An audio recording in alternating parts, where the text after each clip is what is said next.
माता मंगला गौरी की जय हो। युधिष्ठिर जी कहते हैं कि नंद नंदन हे गोविंद, आपके मुख से मैंने बहुत सी कथाएं सुनी हैं। अब वह व्रत कथा कहें जिसके श्रवण मात्र से संतान सुख मिलता है एवं सदैव ही सौभाग्य बना रहता है। यह सुनकर श्री कृष्ण जी कहते हैं, हे शत्रुनिसूदन, यह अवैधव्य व्रत कथा को कहता हूँ, सावधान होकर सुनो। एक पुरानी कथा कहता हूँ। कुंडीन नाम का एक नगर था। वहाँ एक धनवान धर्मपाल नाम का वणिक रहता था।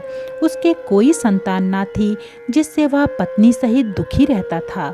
एक दिन उसके घर पर एक तेजस्वी भिक्षुक पधारे। दोनों पति पत्नी ने भिक्षुक की सेवा द्वारा संतुष्ट किया। तब भिक्षुक ने सेठ को एक स्थान का पता बताया और कहा कि वहाँ एक देवालय है, उसमें माता पार्वती विराजमान है। उनकी सच्चे मन से आराधना करना, वह माता पार्वती तुम्हारा उद्धार करेंगी। धर्मपाल सेठ भिक्षुक के बताए हुए स्थान पर गया और पूर्ण श्रद्धा व निष्ठा से पूजा अर्चना की। तब प्रसन्न हो देवी ने कहा कि तुम्हारी पूजा से मैं संतुष्ट हुई, वर मांगो। तब धर्मपाल ने हाथ जोड़कर विनती की, माँ जगदम्बिके, मुझे पितरों का उद्धार करने को एक पुत्र दे दो। तब देवी ने तथास्तु कहकर कहा, मंदिर के प्रांगण में जो आम का वृक्ष है उसका एक फल ले जाकर पत्नी को दे देना, निसंदेह तुम्हारे पुत्र होगा। धर्मपाल प्रसन्न होकर आम तोड़ने लगा। मोह से दूसरा आम भी तोड़ने को हुआ। इस पर गणपति भगवान को क्रोध में आकर कहा कि तुम्हारे पुत्र को 16वें वर्ष में सर्प डसेगा।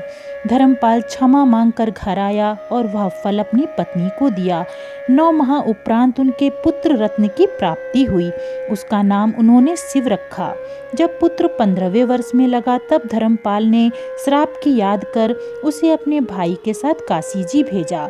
काशी में सधर्म करते हुए वह दोनों एक नगर में पहुँचे।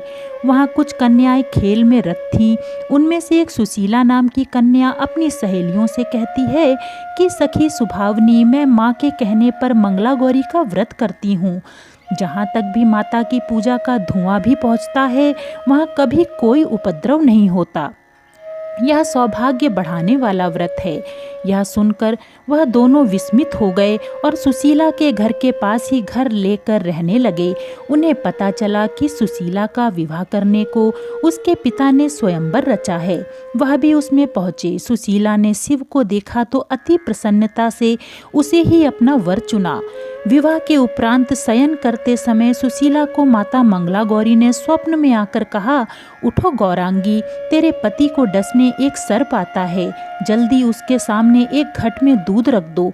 जब वह सर्प उसमें चला जाए तो उस घट के मुख को बांध देना और कहीं बाहर ले जा कर के छुड़वा देना। सुशीला नींद से जागी तो बड़े भारी सर्प को देखा। माता मंगला गौरी को प्रणाम कर उसने वैसा ही किया। सर्प घड़े में चला गया। अगले दिन शिव ने कहा, आज मेरा शरीर अस्वस्थ लग रहा है। तभी वहाँ उसके प्राण हरने यमदूत आ जाते हैं। उसी समय माता मंगला गौरी भी वहाँ आकर यमदूतों को पराजित कर शिव को प्राणदान देती हैं और दोनों को सौभाग्य व दीर्घायु होने का वरदान देती हैं। श्री कृष्ण जी कहते हैं कि स्त्रियों को यह व्रत अवश्य ही करना चाहिए। यह पति की आयु को बढ़ाने वाला एवं संतान सुख प्रदान करने वाला है। सावन मास के प्रत्येक मंगलवार को यह व्रत करना चाहिए। यह सभी मनोकामनाओं को पूर्ण करता है। हे माता मंगला गौरी, कथा कहने सुनने वाले सभी को अपना शुभ आशीर्वाद दो।